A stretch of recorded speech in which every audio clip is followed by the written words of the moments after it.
А может быть, это была лишь репетиция?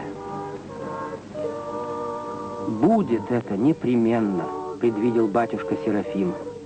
«Господь, видя нераскаянную злобу сердец их, попустит их начинанием на малое время, но болезнь их обратится на главу их. Земля же русская обогрится реками кровей. Но не до конца прогневается Господь и не попустит до конца разрушиться земле русской, потому что в ней одной преимущественно охраняется еще православие. Господь помилует Россию и приведет ее путем страданий к великой славе».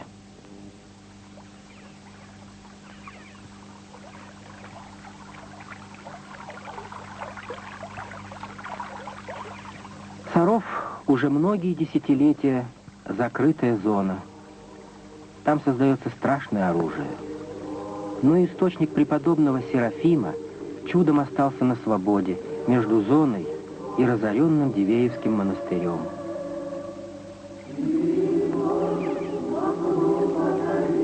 А о Дивееве старец говаривал: «Не то диво, что мощи мои откроются в Сарове, а то диво, как перейдут они в Дивеево».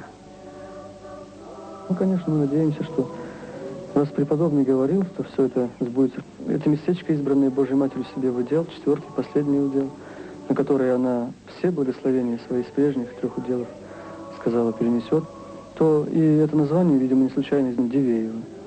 Диво, дивное совершалось здесь и будет совершаться. Стяжи дух мира, и только тогда вокруг тебя могут спастись тысячи. То есть не кто-то иной, не кто-то, не какое-то общество, а ты, каждый сам лично, стяжи этот дух мира, и тогда действительно, это уже, безусловно, было сказано из опыта преподобного Серафима, этот опыт известен многим христианам, вокруг тебя спасутся тысячи.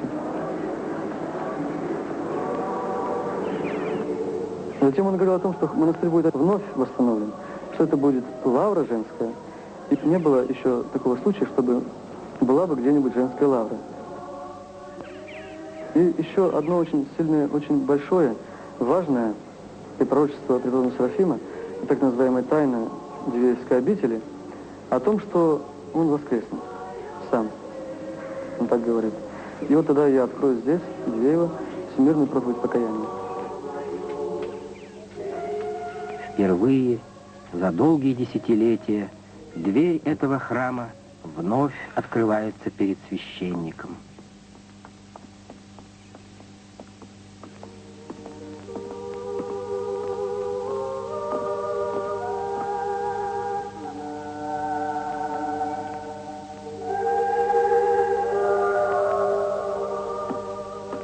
В этом храме, чем он благодатен, во-первых, здесь творилась очень сильная молитва и в прежнее время. И в этом же храме должны находиться 4 мощей, потому что слова здесь преподобного Серафима, упоминаемые в летописи неоднократно, звучат так. Говорю: Мишенька, ты знаешь, там 4 столба есть. Так вот, 4 мощей там будет, как 4 столба эти. Вот, а я посреди них приду и лягу там.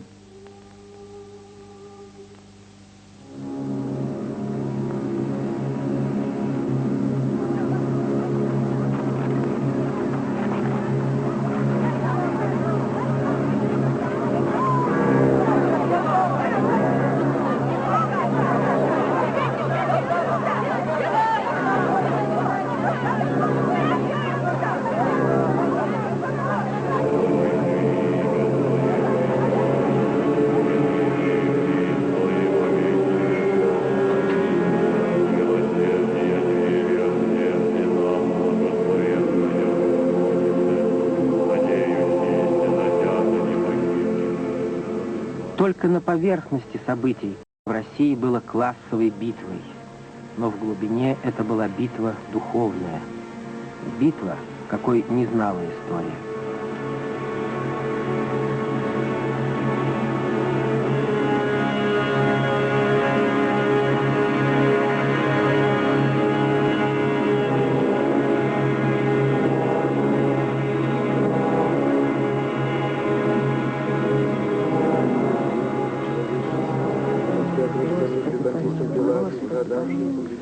Произведено 58 вскрытий.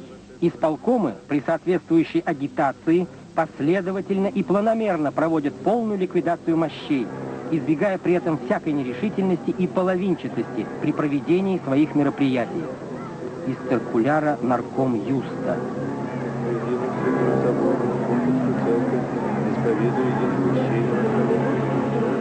Драгоценное свидетельство о мощах преподобного Серафима.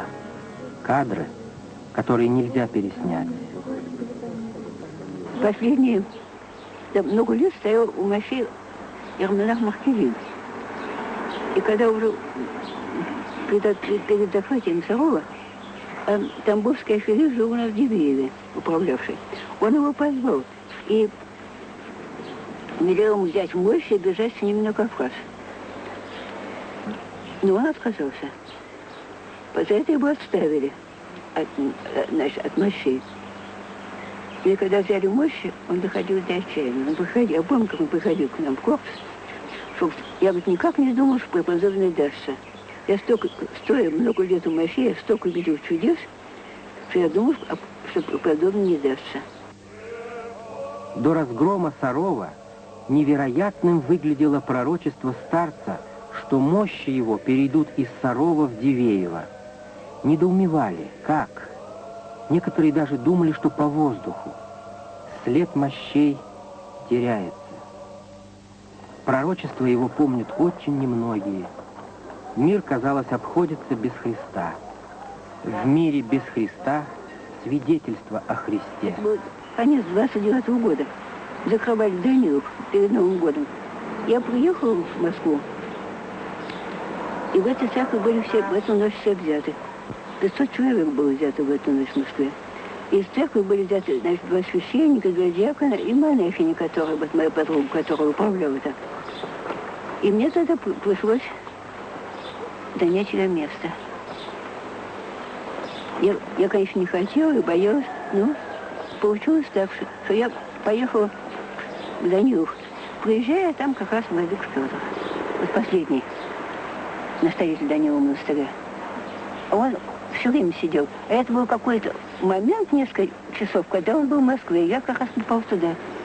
Я, значит, через дверь, значит, спросила. Он сказал, что как мне быть? И он сказал, что в таком положении церковь оставить нельзя.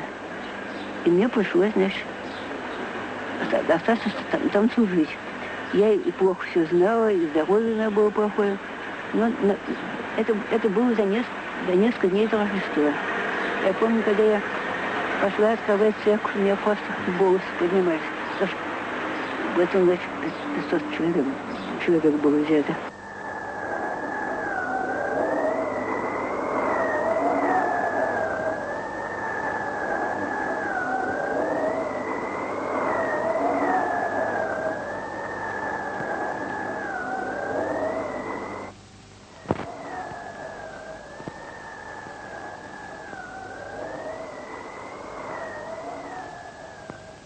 Ходила в церковь, ходила. Ну и бродяга. 3 года была. Это я только ходила молиться. А если пели, читали, там тем по 10. Как же они не мучились? За церковь. А там многие, которые умирали. У нас была певчая такая хорошая. Ой, Господи. Караганду загнали на 10 лет. И заставили убирать свиней. Она говорит, а я свиней убираю, их запою. Благослови, душе моя, Господь, вспомни, вот всемощный. А свиньи вот так стоят, слушают. Она говорит, Господи, плачу, говорит, и смеют. То люди, говорит, меня слушали, теперь свиньи слушают. Да. Полно там было всех, монашки близких. Вообще я близко не видала, а тех особенно их потопили, как много, которым по 10 было. Да, их в 42-м году потопили. Упокой, Господи, души слабких раб твоих, Упокой, Господи, души усопших раб Твоих. Слава Отцу и Сыну и Святому Духу, и ныне и присно и во веки веков. Аминь. Упокой, Господи, души усопших раб Твоих.